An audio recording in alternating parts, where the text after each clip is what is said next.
Oi, gente! Vamos continuar nossa leitura? Vamos que vamos! Empreguei-me como escriba na sala de registros, e todos os dias trabalhei horas sem contar sobre as tabuinhas de argila. Semana após semana, mês após mês, dei um duro danado, sem que os meus vencimentos dessem mostras de crescer. Comida, roupa, os compromissos para com os deuses, além de outras coisas de que já não consigo lembrar-me, consumiam tudo o que eu ganhava. Mas minha determinação continuou de pé. E um dia, Algamis, um homem que empresta dinheiro, veio até a administração da cidade e solicitou uma cópia da nona lei, dizendo-me: preciso disso em 2 dias. Se me entregar as cópias no prazo, pode contar com 2 moedas de cobre pelo serviço. Trabalhei arduamente, mas o texto da lei era muito comprido. E quando Algamis voltou, eu ainda não tinha terminado a transcrição. Ele ficou uma fera e teria me dado uma boa surra se eu fosse seu escravo. Sabendo, porém, que não lhe era permitido agredir-me no prédio da administração, não senti qualquer medo e disse-lhe: Algamis, você é um homem realmente rico. Diga-me como posso também tornar-me rico. E prometo-lhe que passarei a noite em claro, entalhando as tabuinhas. Assim que o sol nascer, estarão prontas. Ele sorriu e respondeu-me: você é um belo tratante, mas vamos considerar isso uma transação. Gravei durante toda a noite, embora minhas costas doessem e o cheiro de óleo queimado do candeeiro fizesse minha cabeça latejar, a ponto de deixar-me os olhos em frangalhos. Mas quando ele voltou em plena alvorada, as tabuinhas estavam prontas. Agora disse-lhe: cumpra sua promessa. Você fez a sua parte em nossa transação.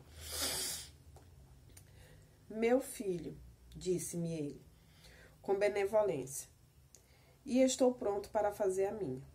Vou lhe falar das coisas que deseja saber, porque estou envelhecendo, chegando à idade em que já não se consegue segurar a língua. E quando a juventude busca o conselho dos mais velhos, ele recebe a sabedoria dos anos. Muito frequentemente, porém, a juventude pensa que o idoso detém apenas a experiência dos dias que se foram e, por isso, não a aproveita. Lembre-se que o sol que brilha hoje é o sol que brilha quando seu pai nasceu e que continuará brilhando quando seu último neto tiver passado para o mundo dos mortos.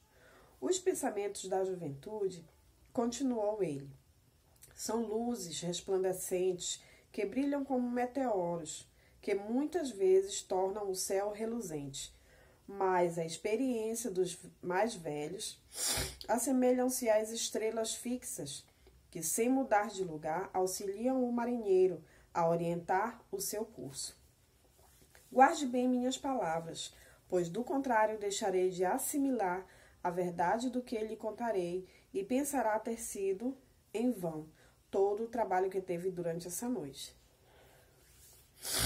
Então ele me olhou com perspicácia por baixo das peludas sobrancelhas e disse, num tom lento e energético: achei o caminho para a riqueza quando decidi que conservaria comigo uma parte de tudo que ganhasse. E assim fará você. E continuou me olhando com uma insistência que parecia ir ao fundo de minha alma, mas não disse mais nada. É tudo? Perguntei. Foi o suficiente para transformar o coração de um pastor de ovelhas no coração de um emprestador de dinheiro, replicou ele. Mas tudo que ganho não vem mesmo para o meu bolso.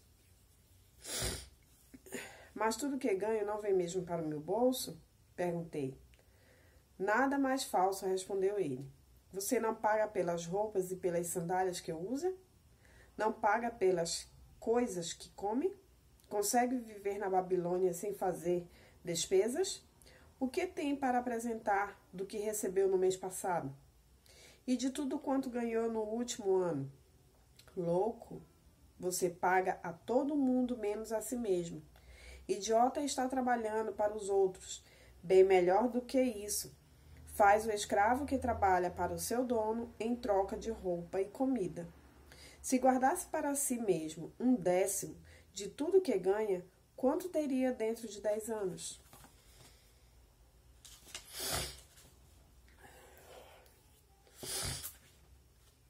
Meu conhecimento dos números não me desamparou e respondi, ora, o equivalente a 1 ano de trabalho. Pois está dizendo apenas meia verdade, retorquiu ele. Cada moeda de ouro que economizar é um escravo que pode trabalhar para você. Cada cobre que essa moeda produzir torna-se um filho, apto a levantar mais fundos. Se quiser tornar-se rico, então tudo o que você economizar deve ser utilizado no sentido de proporcionar-lhe toda a abundância porque anseia. Você pensa que eu estou ludibriando por sua longa noite de trabalho? Continuou ele. Mas em minhas palavras há uma fortuna, se for suficiente inteligente para perceber a verdade que acabo de pôr em suas mãos. Uma parte de tudo que ganha pertence exclusivamente a você, no mínimo 1/10, mesmo nas ocasiões em que tiver recebido pouco dinheiro. Pode ser mais de acordo com o que produzir. Pague a si mesmo primeiro. Não compre ao fazedor de roupas ou ao fazedor de sandálias, mais do que possa pagar. Com o restante, devendo ainda separar o bastante para alimentar-se, ajudar o próximo e pôr em dia as obrigações com os deuses. A riqueza como uma árvore cresce a partir de uma simples semente. A primeira moeda de cobre que economizar será a semente a partir da qual sua árvore da riqueza crescerá. Quanto mais cedo plantá-la, mais cedo a árvore crescerá. E quanto mais fielmente alimentar e regar essa árvore com economias constantes, logo chegará o dia em que poderá abrigar-se em pleno contentamento embaixo de sua sombra. Tendo dito isso, pegou suas tabuinhas e foi embora. Pensei muito a respeito do que ele dissera, e suas palavras me parecem razoáveis. Assim decidi fazer a experiência. Sempre que recebia um pagamento, tirava e guardava uma em cada 10 moedas de cobre e, estranho como possa parecer, não fiquei mais desprovido de fundos do que antes. Percebi pequena diferença. Quando comecei a me arranjar sem isso, mais frequentemente me via tentando, à medida que minha reserva crescia, a utilizá-la para adquirir as boas coisas que os mercadores ofereciam, objetos trazidos por camelos e navios da terra dos fenícios. Prudentemente, porém, consegui refrear o impulso. 12 meses se tinham passado, quando Algomis voltou a me procurar, dizendo-me: E então, meu filho, pagou a si mesmo? Não menos de 1/10 sobre tudo quanto ganhou no ano passado? Respondi todo orgulhoso. Sem dúvida, mestre. Foi exatamente o que fez.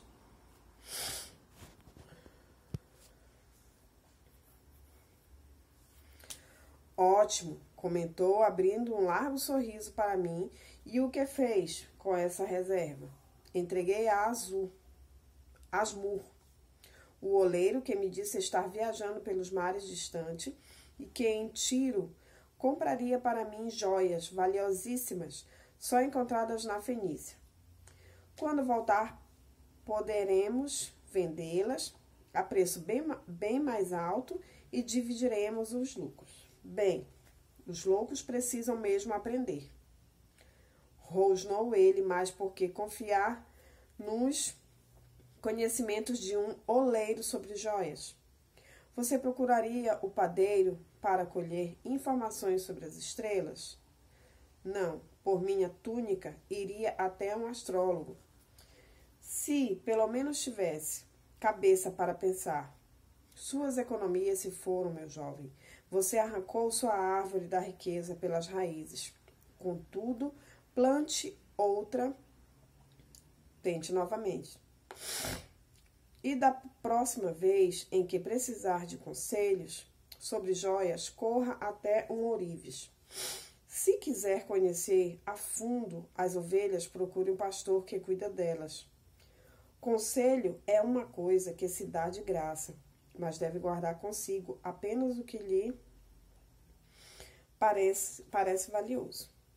Aquele que aceita conselho sobre suas economias de pessoas inexperientes em tais matérias pagará com essas mesmas economias para provar a falsidade da opinião dos outros. Dizendo isso, Algomis partiu. E aconteceu realmente como ele tinha previsto, pois os fenícios são salafrários e venderam a Asmur pedaços de vidro sem valor. Então, amanhã a gente continua. A gente está com uma coceira no nariz. E me digam se vocês já leram esse livro. É O Homem Mais Rico da Babilônia. O que vocês acharam? O que vocês aprenderam com isso? E não esqueçam de dar o like de vocês e se inscrever no canal. Beijinhos.